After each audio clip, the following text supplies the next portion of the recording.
Mr. Speaker, I rise today in support of H.R. 3503, the Department of Homeland Security Support to Fusion Centers Act of 2015.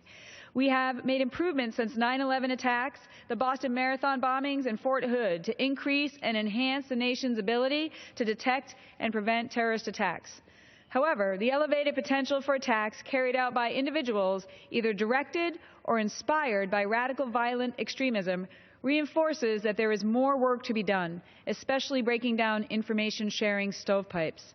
Ensuring that the federal government is sharing intelligence and homeland security information with state and local officials is a vital component to that effort. In June, I visited the Arizona Counterterrorism Intelligence Center, or ACTIC, my state's fusion center. I saw firsthand how fusion centers are disseminating federal threat and intelligence information out to emergency responder providers, as well as collecting state and local information and fusing it with federal intelligence to enhance terrorist investigations and create a more complete threat picture. While fusion centers are continuing to mature, I'm concerned about the lack of small cities and rural areas representation in the fusion centers. As we continue to enhance the nation's ability to share intelligence information, we need to ensure that all emergency service providers have access to this vital information.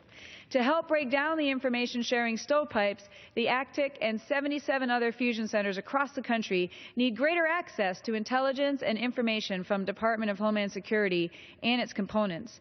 I introduced H.R. 3503 along with Chairman McCall, Chairman King, and Representatives Barletta and Loudermilk to ensure that the Department is providing fusion centers with the resources needed to protect our nation from terrorist attacks and other emergencies.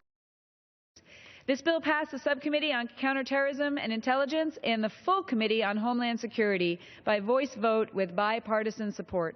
I want to thank the gentleman from Georgia, Mr. Loudermilk, for adding two important provisions to this bill during the full committee markup. These provisions ensure that the Department of Homeland Security's information technology systems are user-friendly for state and local analysts and require the Undersecretary of the Office of Intelligence and Analysis to sign a memorandum of understanding with each fusion center to ensure that each center is aware of what information can be publicly disclosed. Also, I want to thank Chairman Nunes from the House Permanent Select Committee on Intelligence and his staff for working with me and the Committee on Homeland Security to get this bill to the floor today.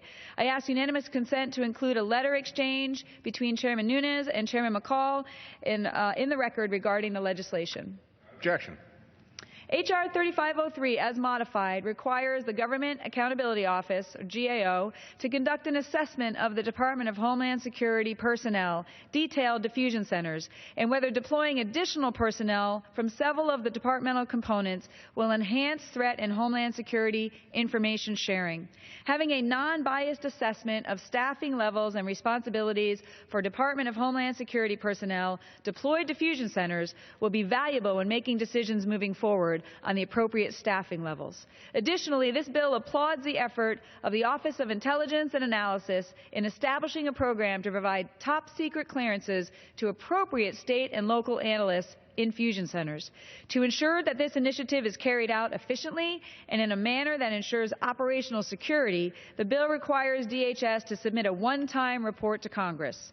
The committee has received testimony from state and local law enforcement about the value additional clearances will provide. The need for top-secret clearances was also a key finding of the committee's Foreign Fighter Task Force, of which I was proud to be a member. It is especially timely that we are considering this bill today. This week is the annual conference held by the National Fusion Center Association.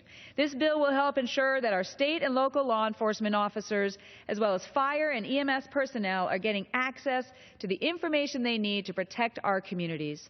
Since the summer, our country has been at its highest level of threat posture since 9/11, given the large number of foreign fighters and ISIS-inspired plots. It is essential that Congress ensure that all of the dots are being connected. I urge all members to support this bill, and I reserve the balance of my time. Gentlelady reserves the